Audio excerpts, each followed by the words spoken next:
Olá, pessoal! Eu sou a professora Ellen, do Colégio Tiradentes, de Vilhena, Rondônia, e hoje a nossa aula será sobre pontuação, mais especificamente sobre o uso da vírgula na produção textual. Sinal de pontuação que faz toda a diferença na qualidade textual, mas que, infelizmente, a maior parte das pessoas não sabem como empregar adequadamente esse sinal nos seus textos. Então, vamos aprender? Então vamos lá, pessoal, para as regras da utilização da vírgula na nossa produção textual. Então nós vamos ver, pessoal, que nós temos algumas regras para a utilização da vírgula, tá?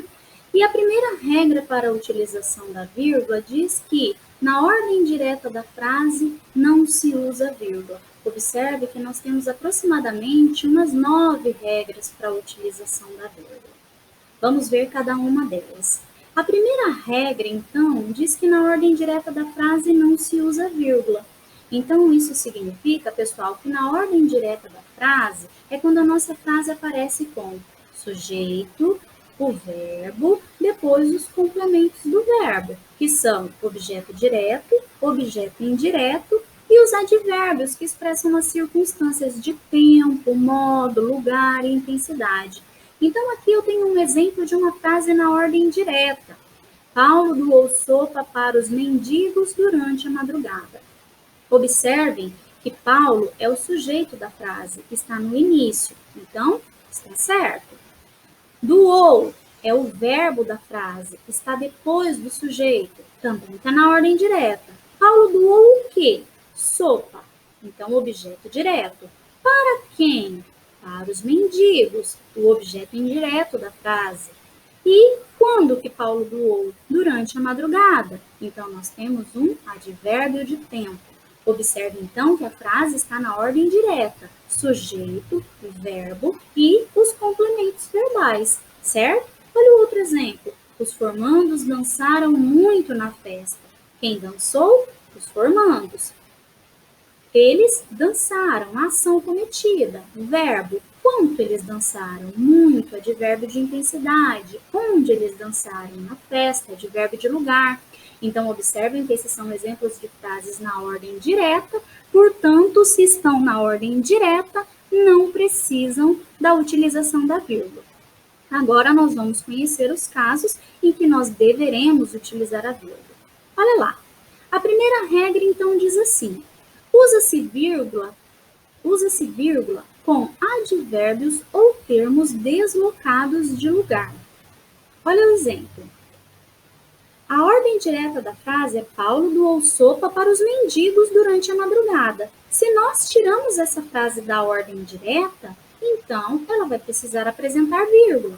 Durante a madrugada, Paulo doou sopa para os mendigos. Observe, então, que eu peguei o advérbio que estava lá no final da frase e trouxe para o início da frase. Então, por esse motivo, eu preciso de vírgula. Lembrem-se que os advérbios, o local do advérbio é sempre no final da frase, certo? Mas aqui nós temos um hábito muito grande de trazer os advérbios para o início da frase. Então, se fazemos isso, precisamos utilizar a vírgula. Olha o outro exemplo. Paulo, durante a madrugada, doou sopa para os mendigos. Observe, então, que eu trouxe o advérbio de tempo para o meio da frase. Então, eu quebrei a ordem direta da frase. Então, por esse motivo, eu preciso de vírgula antes e depois. Olha o outro exemplo. Na festa, os formandos dançaram muito. Na festa é o advérbio de lugar. Então, por esse motivo, eu preciso colocar a vírgula. Os formandos, na festa, dançaram muito. Eu trouxe o advérbio de lugar para o meio da frase. Quebrei a ordem direta da frase. Então, por esse motivo, eu preciso utilizar a vírgula. Bem, pessoal, agora nós vamos começar a segunda regra para a utilização da vírgula. E essa regra, na verdade, ela vai ser relacionada às conjunções. Então, nós temos 3 regras para a utilização da vírgula com as conjunções. Lembrem-se que as conjunções são as classes de a classe de palavras que tem por função ligar uma oração a outra dentro da frase. Então, são as expressões mais, porém, contudo, todavia, no entanto, entretanto, certo? Então, a primeira regra do uso da vírgula com conjunção é com a conjunção no início da frase. Então, quando nós temos uma conjunção iniciando uma frase, obrigatoriamente nós precisamos colocar a vírgula depois da conjunção, certo, pessoal? Mas nós temos uma única exceção. Se a conjunção que iniciar a frase for a conjunção mas, por ser uma palavrinha muito pequena, é dispensável o uso da vírgula, ok? Tirando isso, conjunção no início da frase, vírgula depois da conjunção. Então, nós temos, foram muitas dificuldades encontradas ao longo desta jornada. Ponto, mas somos vencedores. Como é o mas, dispensa o uso da vírgula. Na segunda, não queremos ceder às pressões partidárias antiéticas. Ponto, porém, vírgula, estamos ficando isolados. O aumento salarial dos funcionários estaduais não foi aprovado. Ponto, portanto, vírgula, iremos protestar. Ok? Conjunção no início da frase, vírgula depois da conjunção. A segunda regra do uso da vírgula com conjunção acontece quando nós temos a conjunção no meio da nossa frase. Aí, quando a conjunção aparecer no meio da frase, obrigatoriamente a vírgula vem antes da conjunção, certo? Não gostamos de trabalhar, vírgula, mas não gosto de trabalhar, vírgula, mas adoro receber o meu salário. Quero passar no concurso, vírgula, porém não estou estudando.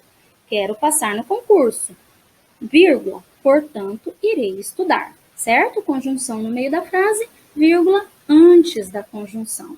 E a terceira regra para o uso da vírgula com conjunções é com conjunções que se chamam de intercaladas. Conjunções intercaladas, elas são utilizadas na frase para dar maior formalidade, mais expressividade para o nosso discurso, mas elas podem ser facilmente retiradas da frase sem causar prejuízo para o entendimento dela. Então, quando a conjunção, pessoal, ela for utilizada dentro da frase e você perceber que ela pode ser retirada sem causar prejuízo para o entendimento da frase, nós temos uma conjunção intercalada. Por esse motivo, precisamos de vírgula antes e depois. Olha lá, o dinheiro sumiu do caixa. Gostaria, portanto, de não ter que citar o nome dos suspeitos. Gostaria de não ter que citar o nome dos suspeitos. Então, não precisa da conjunção para o entendimento, por isso que ela é uma conjunção intercalada. Não há, entretanto, motivo para tanta discussão. Não há motivo para tanta discussão.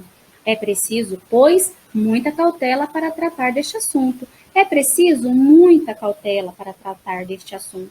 Então, observe que é desnecessário o uso da conjunção, está aqui só para formalidade discursiva. A quinta regra é a regra da enumeração, tá? De mais de 2 elementos de uma frase. É a regra que vocês utilizam com mais facilidade, tá, pessoal? Então, quando eu for citar vários elementos dentro de uma frase, eu preciso separar por vírgula. Então, comprou arroz, vírgula, feijão, vírgula, o óleo e o café.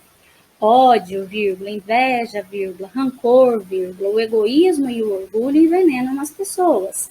Vim, vi, lutei e venci. Então, vários elementos citados numa enumeração de coisas precisam obrigatoriamente ser separados pelo uso da vírgula. Muito bem. Agora nós vamos para a sexta regra do uso da vírgula, que é o uso da vírgula para isolar o aposto explicativo. O aposto explicativo é um elemento que quebra a ordem direta da frase para inserir uma explicação melhor a respeito do que estava sendo dito. Então, como quebra a ordem direta da frase, pessoal, é necessário colocar vírgula antes e depois do aposto explicativo.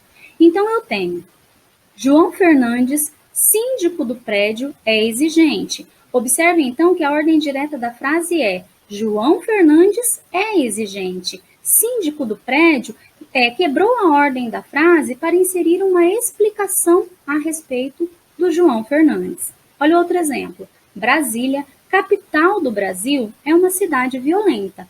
Brasília é uma cidade violenta. Capital do Brasil explica um pouco mais a respeito de Brasília. Vilhena, Portal da Amazônia, tem um ótimo clima.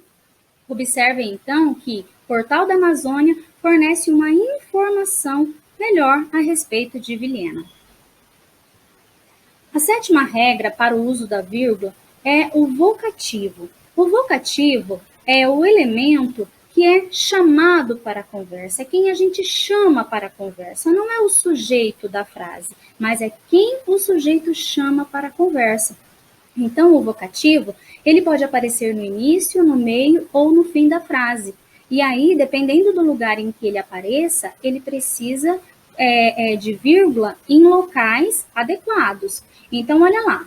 Paula, não saia de casa sozinha. Quem foi chamada para a conversa foi a Paula. Início da frase, vírgula, depois do vocativo. Não vamos, amigos, desistir dos estudos. Observem, então, que amigos foi quem foi chamado para a conversa. Então, como está no meio da frase, vírgula, antes e depois. Podemos ir à sorveteria, mãe? Então, mãe é o vocativo, está no final da frase. Então, a vírgula é antes do vocativo. A oitava regra para o uso da vírgula são as expressões explicativas, que são diferentes do aposto explicativo. As expressões explicativas, elas servem para conduzir uma explicação, não é a explicação. Então, nós temos como exemplos de expressões explicativas o isto é, ou seja, o melhor, quer dizer, certo? Olha lá, não quero que você fique, ou seja, vá embora, ou seja, é o que conduz a explicação.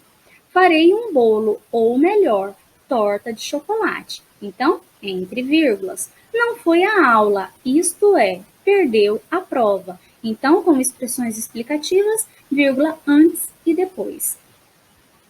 E, para finalizar, a última regra para a utilização da vírgula é o uso da vírgula com a conjunção aditiva e, que causa, na maioria das vezes, muita dúvida em relação à utilização da vírgula junto com essa conjunção, porque horas a gente vê a utilização da conjunção e com vírgula, ora não, então as pessoas ficam em dúvida.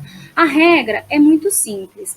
Quando nós temos orações coordenadas, nós temos sujeitos independentes na frase, nós temos mais de um sujeito. Então, observe que a mãe foi de carro e os filhos de avião. Quem foi de carro? A mãe, sujeito da primeira frase. Quem foi de avião? Os filhos, sujeito da segunda frase. Então, eu preciso de vírgula antes da conjunção. A chuva caiu forte e o sol não mais voltou. A chuva, sujeito da primeira frase. O sol, sujeito da segunda frase. Então, a vírgula é antes da conjunção, certo? Ana fará odontologia e Pedro engenharia. Olha lá, sujeitos diferentes, eu preciso utilizar a vírgula antes da conjunção. Agora, quando eu tenho a conjunção e sendo utilizada para ligar a informação de coisas referentes ao mesmo sujeito, eu não preciso de vírgula. Joana faz comidas e doces deliciosos. Quem faz a comida? Joana. Quem faz doces? Joana. Márcio cortou a grama e recolheu o lixo. Quem cortou a grama e recolheu o lixo foi o Márcio. Ok, pessoal? Essas são as regras para a utilização da vírgula. Bem, pessoal, como nós vimos, o uso adequado das regras da vírgula dentro da produção textual faz toda a diferença. Então, nós devemos tentar, da melhor maneira possível, memorizar essas regras para sua utilização. E quando empregamos a vírgula adequadamente, conseguimos nos expressar com muito mais clareza, com muito mais objetividade. Espero poder ter ajudado e saibam que só o conhecimento liberta. Até a próxima!